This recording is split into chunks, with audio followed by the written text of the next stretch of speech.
Hey everybody, Roger Levin here with your orthodontic practice production pearl of the week. Got a call from an orthodontist last week. Love to bring you these real life calls. Very frustrated about the economy. And he identified the economy as the contributing factor to him having lower starts.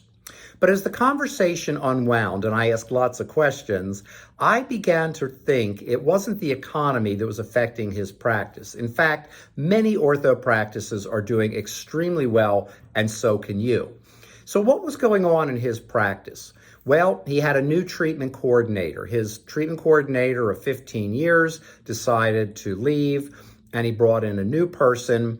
And my first question was, has he sat in on any of her presentations? No. Point one today, sit in periodically on your TC presentations. Don't feel weird about it, and tell the TC that in your office, we work together, we improve together. It's never about people doing things wrong.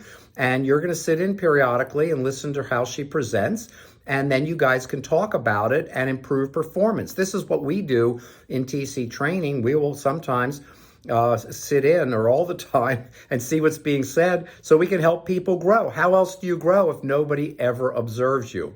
And if a TC doesn't want to be observed, then that TC needs more confidence in what she's doing and the desire to always self-improve that we should all have.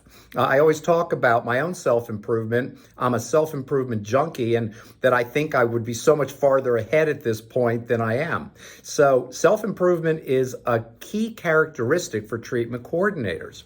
Another thing is to watch the start rate. Now, this doctor was looking at his start rate. It had dropped by about 19%, and he got very concerned, but don't wait till it drops 19%. If it drops 5%, 6%, start asking why, because that's when you can look for ways to improve. And you may never know why, but you can still improve and get those numbers better. Because in the end, you want that start rate strong to protect your practice and your future.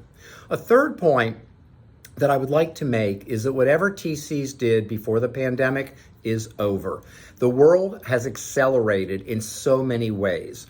Right now, people have money. I have a theory that they saved a lot during the pandemic because they weren't spending, and that money is still being spent despite what's happening in the economy. And even if we go into a recession, it's not going to be a bad one, in my opinion, and people will still spend money on the things they want, and orthodontics, especially for their children, is something they want.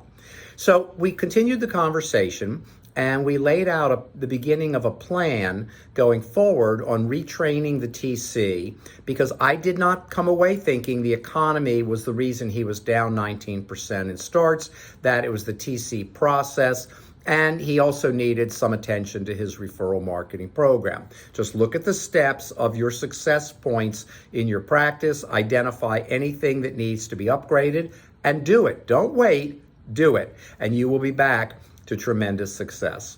As always, I wish you increased practice, production, and referrals, and I'll see you next week.